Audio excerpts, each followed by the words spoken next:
So let me introduce our last panel of the morning or afternoon, depending on where you are watching this.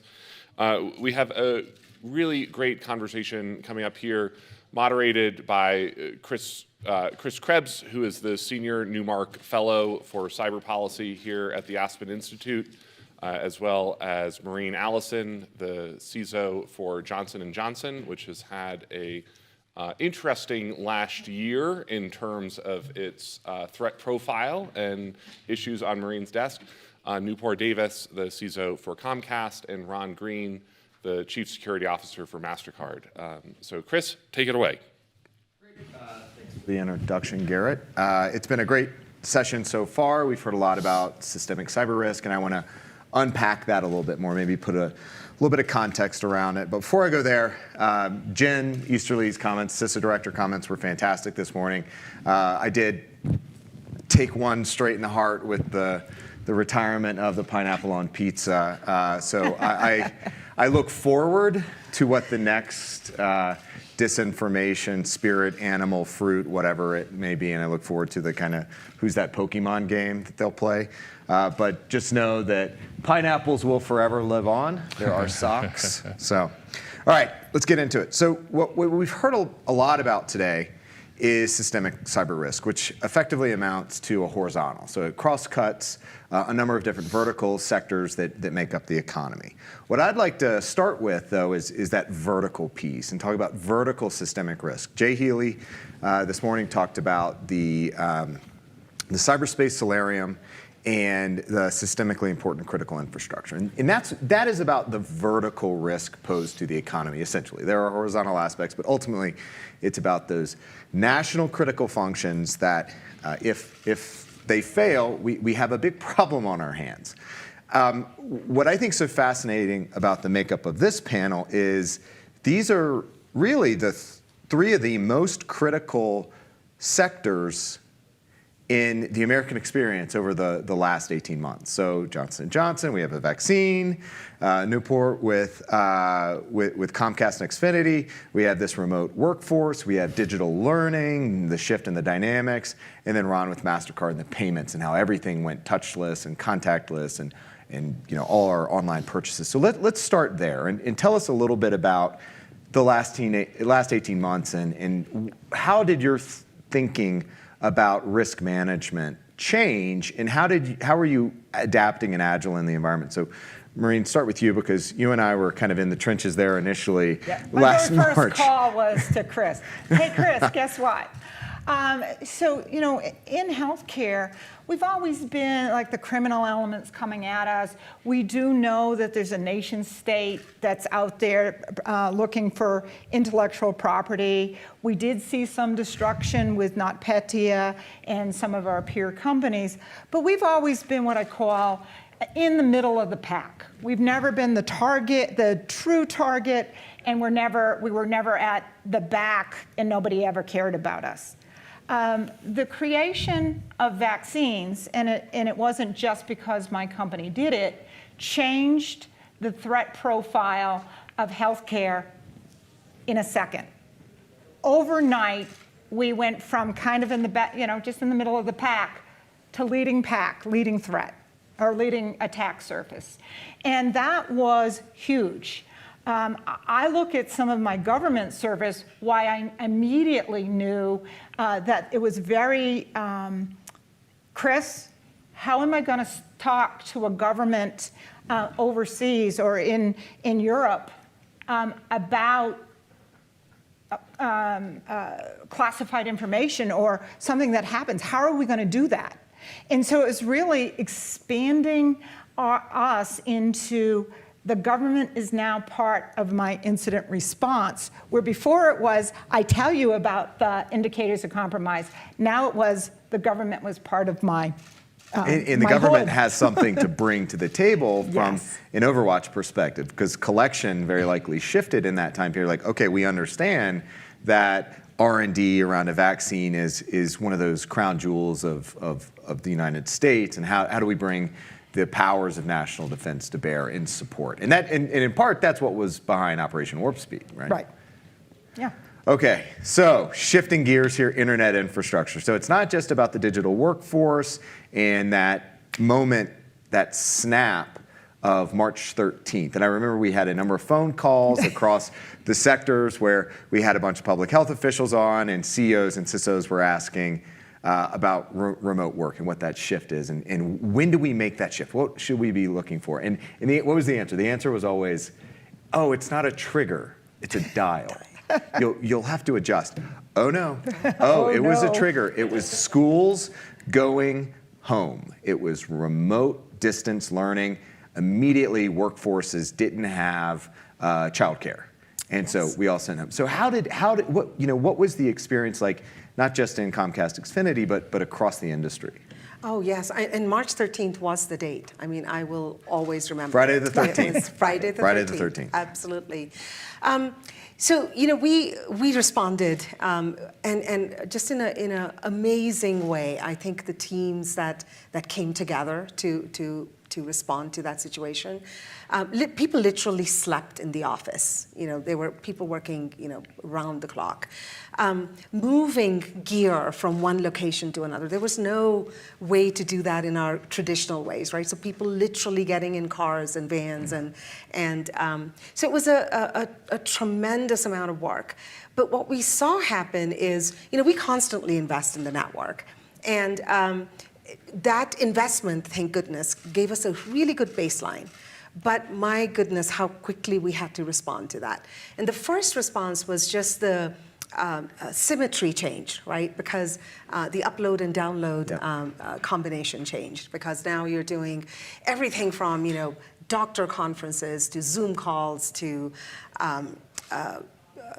streaming, gaming, work, everything. Gaming, yeah. and people had more time on their hands, so they're like wanting to watch more movies, and so all of that happened, and we had to literally reconfigure the network on the fly, and add capacity on the fly. One thing that really became important for us, and it's always been important, people forget that cybersecurity actually has 3 pillars, right? Because there's so much attention paid to like data breaches and regulations around privacy and sensitive data, we forget that there are 2 other pillars, right? Confidentiality is one, and then integrity and availability are the other 2. And for us, that availability bit at that moment in those first 4 weeks was so critical across our company, from a cyber point of view, from a network engineering point of view, from our people in the field who never actually went home because they were critical workers. So they worked throughout the worst parts of the pandemic. So it was tremendous response, and I'm really proud to say that we and our other partners all came together, and we absorbed that shock and were able to keep moving forward. I think there's going to be a really interesting case study about that investment in the network that you talked about, and how that is an example of building resilience into your risk management strategy. Totally. Because there were other geographies, including Europe, that were still running on copper to underpin their internet infrastructure that did not, that were not able to absorb that punch. And fiber here, and so do you want to talk about that? And not just fiber, but virtualization of the network, right? So we had been working on that, and those 6 to 8 weeks, it's kind of really interesting to go back and reflect on those. But I think our entire virtualization strategy leapt forward by 2 years. So, our roadmaps were showing us, okay, we'll have this many VCMTSs and this many, and it just got compressed. Yeah. It's like, what we were going to do in 18 months, we're now going to do in 8 weeks. And that is when, the good fundamentals really help, because those teams were kind of already working in how do we develop things securely. And so now it was just more things they were developing securely in a faster way. So really amazing resilience of our people, more than anything else, that we were able to pull that off. So Ron, I want to pick up on a thread that Noopur talked about with that 2 years of really rapid advancement taking place in several weeks. And talk a little bit about your industry, particularly payments and contactless, and what did you see in that crazy spring of 2020? It's two things, right? So it's on the contactless payments, we saw like a massive rise in the desire and our deployments of contactless. Within that second quarter itself, we delivered more contactless solution to customers than we did the previous year, 5 times more. Wow.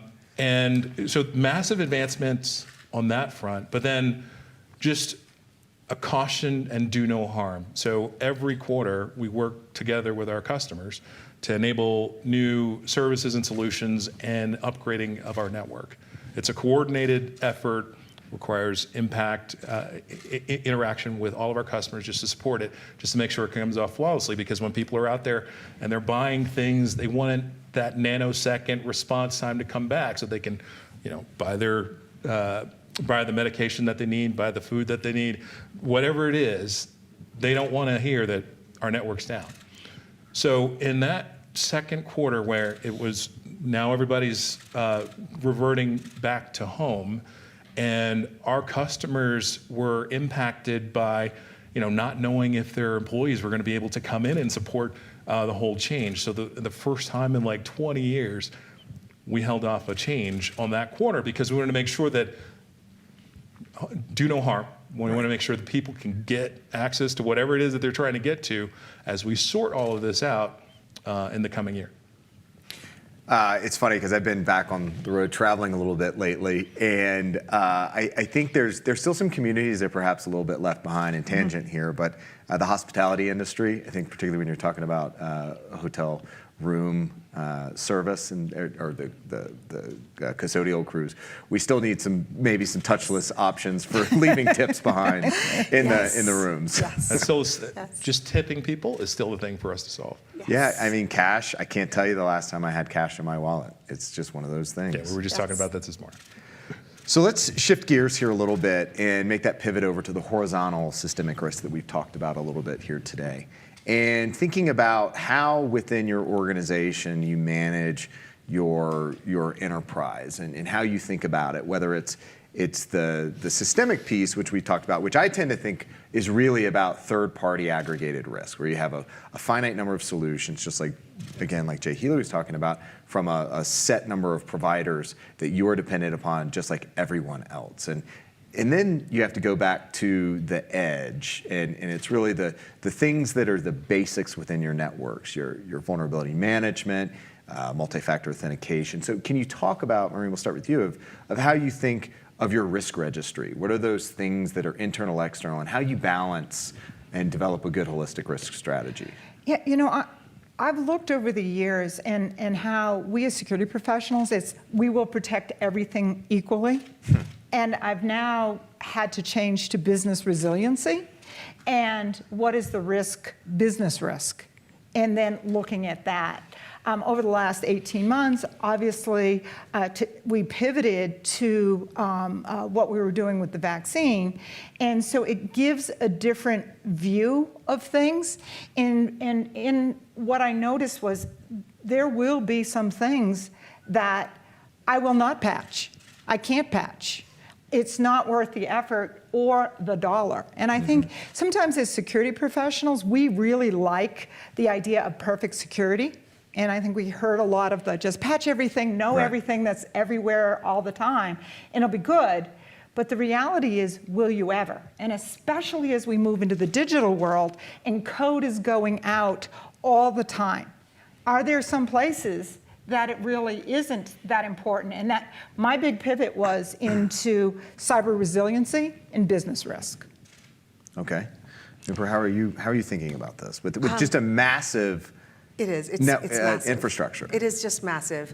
And Maureen and I were actually talking about this over lunch yesterday, that I think there's probably more in common with us, who are running these massive systems than even in our verticals.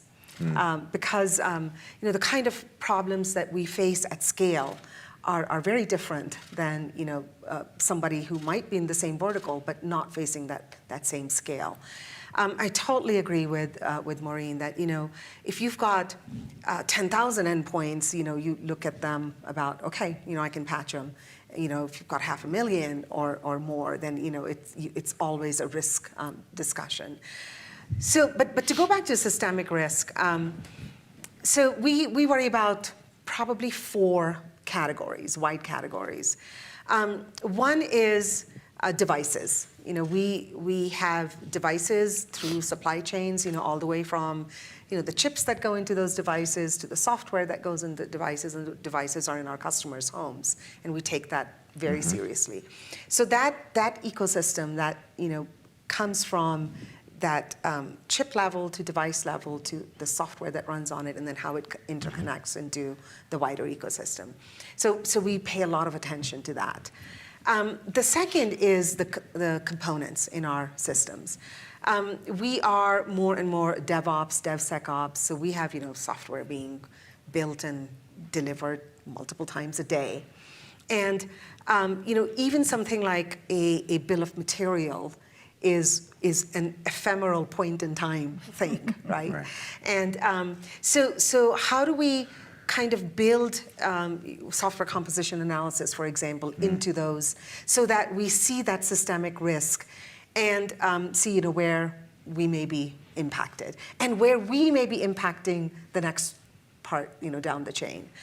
The third is third parties. The risk from working with third parties who are our partners. We can't do our work without them, but they connect to our network, store data. How do we manage that risk? And then finally, the one that I've been really thinking about a lot is the concentration of components that we use among very few entities. And I'll give a perfect example. Director Esterly this morning talked about multi-factor. And I would guess, this is just like, I don't know the actual metric, but I would guess that half of the planet uses one single supplier of multi-factor authentication systems, right? So think about that risk, that systemic risk, that if something happens to that system and it's compromised, we are trusting so much in our zero trust environments to that.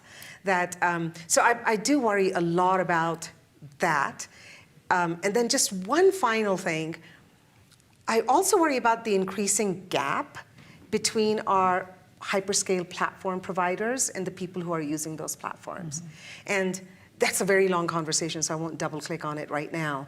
But I see systemic risk in that gap. Okay. And as that gap gets bigger, I see that risk getting bigger. So deeper conversation someday. Got it. And I do have it for the record that it was 17 minutes before our first reference to zero trust. And I do want to come back to that though, because the question I always have is, what does zero trust mean to you? Totally. And what did it evolve from? Assume breach, layer defense, but let's not go there yet, because I also want to touch on your CIA triangle that you mentioned before, because there's a really important piece to unpack there on the availability side. Yes. Okay. Totally. Ron, where are you? Me, on risks that I think about for our organization, first I'll start with, it's 3 things. First, it's internal risks. It's the things that, like Maureen said, you can't do everything. There's no such thing as zero risk in the security environment. So sometimes you make decisions and now you have to track the mitigation to make sure that those are completed, or you have to enhance or mature a particular security program that you have. So what you're doing on the inside, that's the first thing I think about. It's near and dear to me. It's a primary mission. Second is, and it's still supportive of the first, which is our third parties. We've been, I think we got to a place where doing the annual reviews and the annual on-sites, those are how we judge our third parties. But if you look at incidents that have taken place over time here, that just isn't enough. And we're moving, or we already have implemented some continual monitoring requirements around our third parties to always have a finger on the pulse of how they're doing and what they're doing. In addition to when things come up, like We talked about new vulnerabilities being released and them being a critical thing for us to resolve. Having the processes and communication paths to reach out to those suppliers and getting an understanding of whether or not they know the suppliers that supply them are well protected against that. And it's something that we work with them and we chase that down. That's second, third-party risk. And the third thing for us is the ecosystem. If we're secure, but left and right merchants are being compromised and consumers lose faith or trust in the ability for their transaction to be secured, that's still a threat to us. Right. So, we've done a lot of things and we do a lot of things to provide security solutions to others in the ecosystem. We engage in things like the Cyber Readiness Institute or the Global Cyber Alliance in order to help even the small mom and pop shops raise their security game by not just telling them what the good thing is, but to actually give them things that they can implement in their environment today for free, just to raise the level of security. If not all the way up, just a little bit. Every little bit helps. This is jumping ahead a little bit here, but what this dynamic you're talking about where the products and services are pushing solutions out further to the edge to protect the user, because the user is effectively in a position where they're not in a position to help themselves. And so what can you do to make them more secure, to maintain that trust and confidence in the overall product, the service, and the ecosystem? I think that's the future.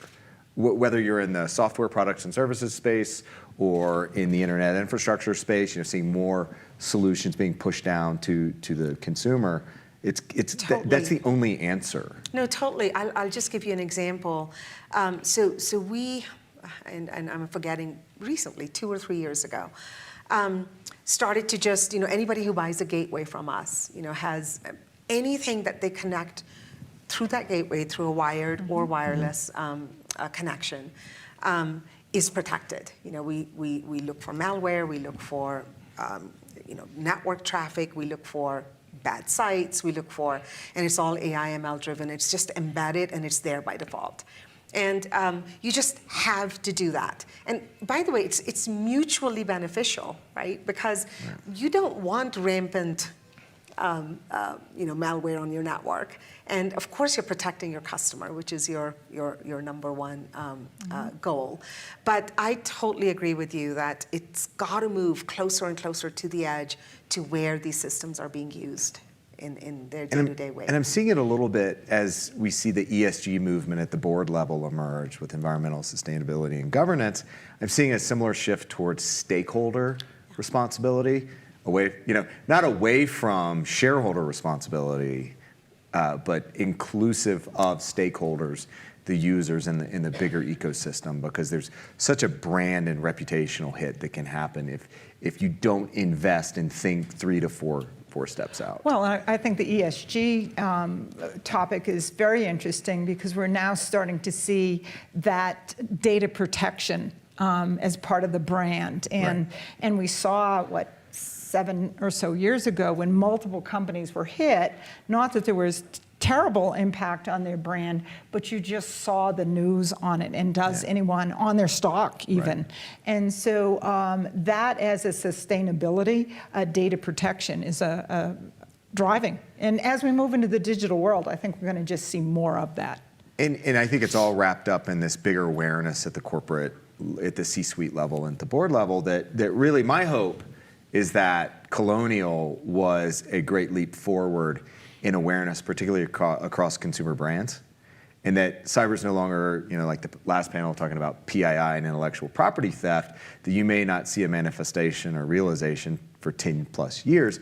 Now you're like, oh, this is a business disruption risk. Yes, availability. So I'm not shipping to the availability Absolutely. point. Right. And which is then I'll tie back to the CISA, the Cyber Essentials, where the number one point is it starts at the top.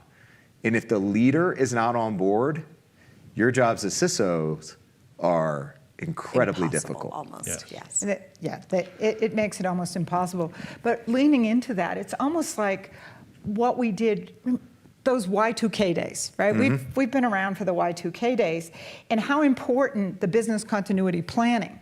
Now, cyber has a new role as cyber resilience, and those are scenarios that most of us are working out with our BCP planning, because that's a more likely, because of all the things that were put in place, generators and dual redundancy for networks and dual redundancy for power are all things that have been previously done. Now in cyber, we're starting to see that type of resiliency be built in. I'd say it's part of what we're seeing more with the engagement of our executives, our CEOs, and CFOs, and even our board in wanting to actually review how we respond to a cyber incident and participating in our cyber exercises, where in the past it might have been something that's done by the teams deep within the organization. Now, they all want to understand, well, what is the playbook for how we respond to ransomware? How do we respond to these things? They want to know it in case it happens, because they see it happen every day. And that's that shift that we've been, just praying for the last couple of years, was that shift from technical risk to business risk. Correct. And there was the RSA conference a couple of years ago. I think the theme was hope, and there's a little bit of hope here, that at the executive level we get it, and the investments are happening now. The job's on us at the defender level of demonstrating return on investment to the bigger enterprise. But I also think we're starting to see in one of the other panels, there was a discussion on regulation, and I always kind of cringe at the word regulation, but I do see where will it be the SEC? Because from the large companies, the Fortune 100, is it really SEC would have that visibility, and then to use a framework, not always their IT controls, because SOX is somewhat not what we would want, but could we use the governance framework of the SEC and audit committees to report in a manner that really takes your CISO out of the picture of what is being reported? So that, I really want to build on that, because I think it's super important. And we've been on this journey where we want, for our first, second, and third line of defense, we really want the same systems of record, the same sources of truth, the same. So we've invested a lot in automating that. So we just connect, our controls just connect to the systems of record and sources of truth. At any given time, you can go, and any level of that 3-level of defense can go and say, these controls are now maybe starting to deviate, and I'm starting to feel uncomfortable. And that constant visibility at that control level is, and we're just starting, right? So but we have a journey ahead of us. But I'm already seeing so much positive response from that one thing that and now along with that is that part of, how do we get people to take ownership across the company? So it's not just the CISO, it's not just building some kind of an attestation model, right? That goes, hey, a business leader, these are your controls, right? Not just ours. And the great response has been how everybody's just leaned into that. But I'm really excited about what I see like 2 years from now, when we build that whole infrastructure out. So we were talking about regulatory requirements, and I'm all for having the right level of regulatory requirements, but for the love of all that's good. The problem I see is, we're a global company, and we have regulatory requirements coming at us from all directions, and they're all like a permutation of the other requirements. And it's like one group learns from another and says, oh, I want to add this couple extra stuff here. And then we'll all tell you it's all 80% of the same thing. It's just 20% different. But 20% different over 100 times is still a mess.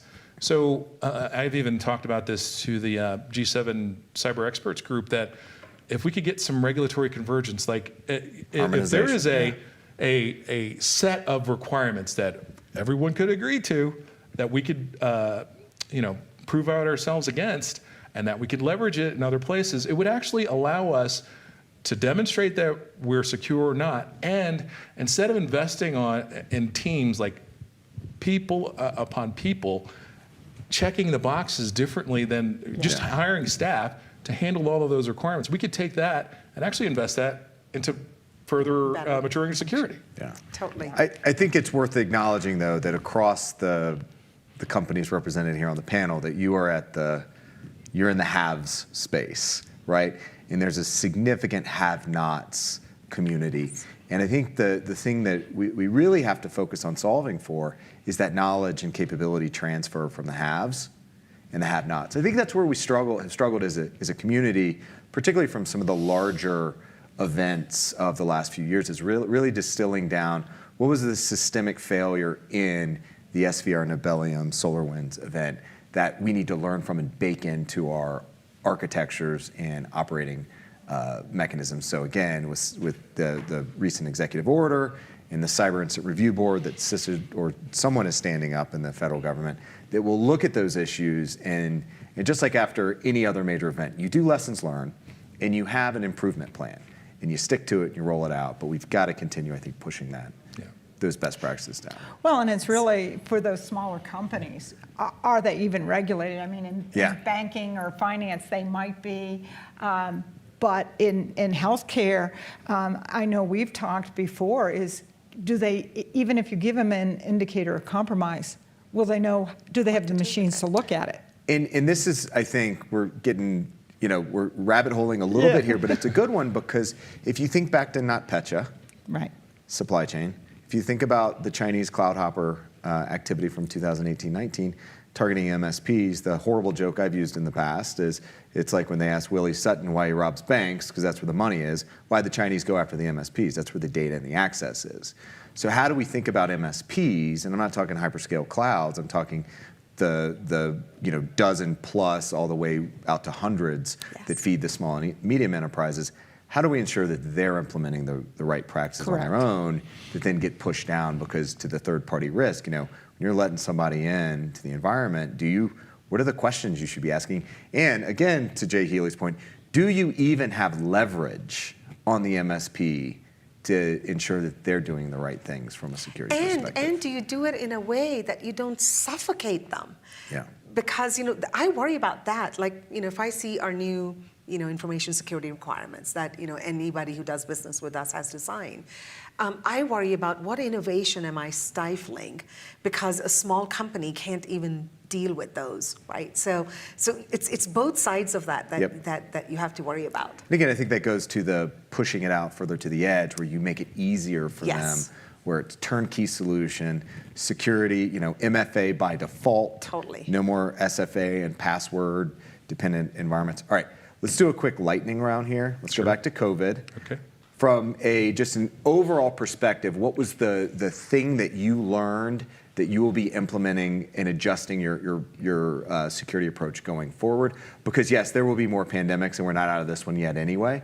So, what was your key takeaway from a security risk management perspective from COVID? Marene, I'll start with you. I've got a million, but I think the thing is to look at the security events holistically, because when we started and I'm not sure you can do it almost real time, but when we started to look at ransomware that was in the environment, and I'm talking very low level at a PC level, not major database, when we looked from 2018 to August of 20, we had 20 a month.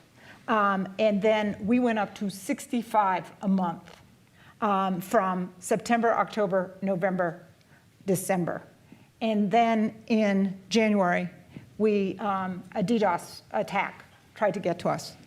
And then we fell off to 10. Now, because I said that, I'll probably get 40 this month. But I would tell you that looking at those things holistically is intel. Yep. And that's where I go to the incidents, is how do I make intelligence out of my incident? I have, a large amount of events that occur is noise till we can make it something that's real. And so we have to, as organizations, working with the government, be able to make intel out of our noise. And there's we're all in this together, so how do you Correct. operationalize that from an information sharing? All right, Noopur, what's the one key thing? I think the biggest key for us was, that the perimeter is just disappeared. It was disappearing, but there is no perimeter anymore. And that really, again, accelerated things that were on our roadmap. Yep. So it didn't make us kind of go, oh my gosh, I have to do everything differently. It was just, how do I now implement in, months what were on my 5-year roadmap, right? So that was the biggest, I think, aha, is like, just forget all the perimeter stuff that we've been working on for years. All right, so we're going to come right back to that. But Sure. Ron. I actually think the biggest thing I learned, kind of what Noopur has, and that is, like we had identified a lot of initiative that would help to take our organization into the next phase of where it needs to be security-wise, and these were the right things to do. It just we had a methodical plan of executing it out, and then when COVID happened, that plan that we were working on became this. You can't do it in 2 years. You got to do it in 6. You got to do it now. And it harkens you back to my time in the government, where, like, we would put initiatives together and we would have them ready, waiting for other people not to have any money, so then bang, we could just roll with it. So when we have our initiatives, we just need an ability to know if someone said, screw it, no, you need to do it now. Yeah. Having an ability to execute it and know that you're going to get it across the line when the whole company is now turned and pivoted and waiting for you to get this thing that you thought would take 2 years that you now have to get done in 6 weeks. So I get two primary questions these days. The first one is, why is it so bad, and is it ever going to get better? And the answer is no, it's not.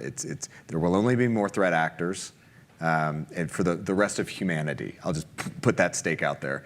And we will only become more digitized. We will only plug more things in. So the landscape is incredibly complex, and so we're now in that space where, all right, we accept our mortality, and we're going to have to do more risk management. So what does that look like? And the second question, relatedly, is zero trust, right? So to you, rapid fire question. What is zero trust to you, and what's the hardest part about it? Marene, we'll start with you again.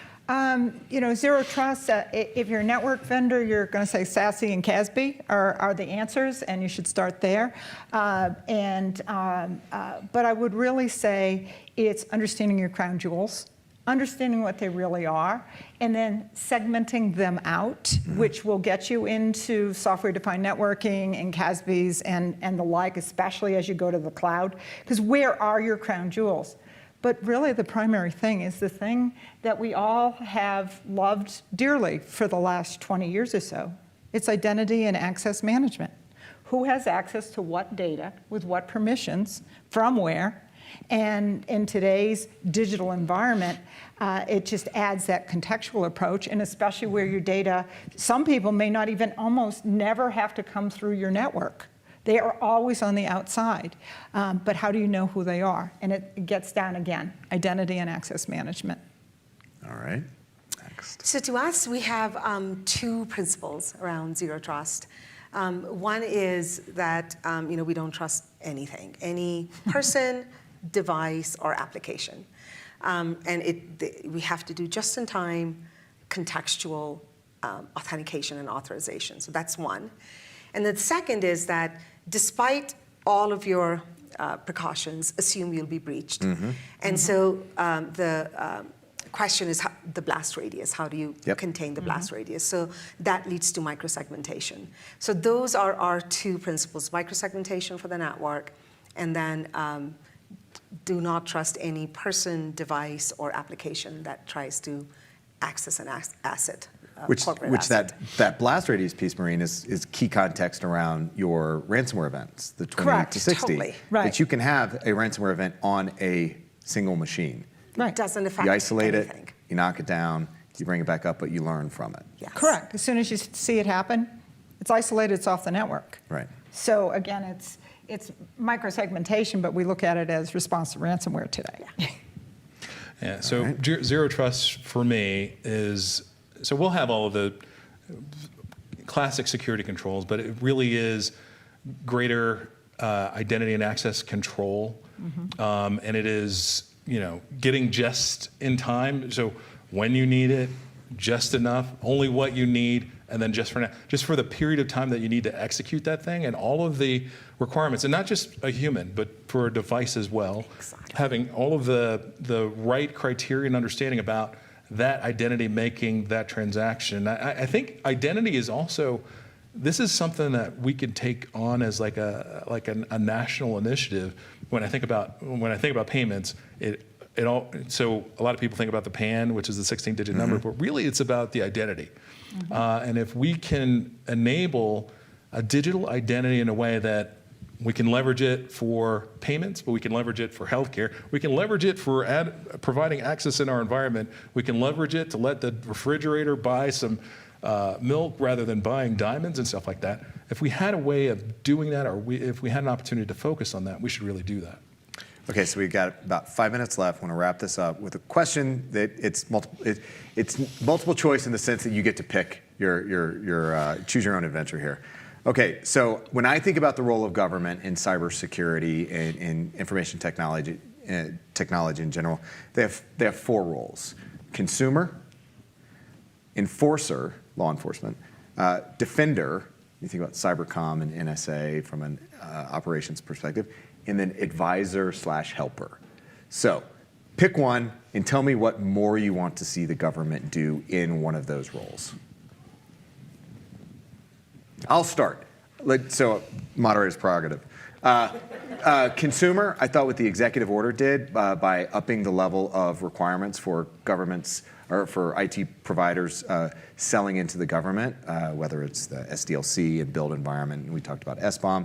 I think that was the government finally really harnessing its power of the purse to achieve better, and there'll be cascading benefits because the same SKU, effectively, the government buys that industry buys. So, yeah. Actually, I'll start on that, and I agree because when I read the EO, that was my first response. Is that because you can go and look in the past how this has happened, right? So it's history will repeat itself, and I hope it does. I think as those items are implemented, and then those become requirements for people who are doing business with the government, then they become requirements with the next line and soon, the entire ecosystem is uplifted. And in fact, we're starting to see, because all of us are not just consumers, we're also suppliers, right? So we're starting to see some of those requirements starting to show up already in our RFPs, right, that we have to respond to. So totally agree that I think that's a great area. The other area that I would love more is in that advisory, and I know that for that you need a closed loop system, right? Because to advise, you also need information. Right. And so how do we get to in a non-burdensome way? And that's the key is how do we get to that? So where we have the government agencies collecting and in a non-burdensome way, and then disseminating that back in an advisory fashion would be amazingly helpful. Not just for us, but I think especially for that that entire the smaller businesses that don't have as much to invest. all right, Ron, real quick, and then we'll close it out with Marene. Yeah, there's so many things I could ask them to work on. Let me pick on one I haven't talked about, but it is, I think the government is in a unique place where they can help us across sector and across industry groups respond collectively to an advanced attack. So we know who we think we should engage in case a bad thing should happen, but can we exercise more? Can we actually have where my team members will participate in an exercise, even at a technology level, in a fight where they're working with our government partners, they're working with our communication partners, they're working with our energy partners, just working across the board, the merchants. I think there's an opportunity for the government to really help us get a better understanding of how we can respond as a country so we don't have to find it out for the first time in a real lab. All right, Marene, bring us home. I think one of the areas, and we talk about SolarWinds as a supply chain attack. We've been seeing them for decades. but they haven't been on the front page of any paper, so everyone ignored them. But if the government, in looking at these IT systems, and it falls back into SBOM and bill of materials, but today, almost every technology can be impact in the critical infrastructure and the whole ecosystem. So if there was a mechanism, if somebody has a vulnerability, and in our medical device business at J&J, if one of these vulnerabilities come out and I have a vulnerability out of it, I have to report to CERT, and it comes out, hey, there's this vulnerability. I believe that helping in the guidance of what is the next vulnerability, and it's not getting it on Patch Tuesday. That is, we were talking last night about, we love Patch Tuesday. It's really good because you get to go through all parts of your organization looking for what piece of that is somewhere else, and that would be very helpful if we could get this up front and know that these vulnerabilities were there. Got it. Well, hey, I want to thank y'all for two things real quick. First, thank you for the panel today and your insights. It's been absolutely critical. But I also want to thank you individually and your organizations for what you've done over the last year and a half to get this country through the pandemic, from getting us a vaccine to keeping us online and educated and being able to work, and then keeping commerce up and running. So thank you all. Thank you. Thank you.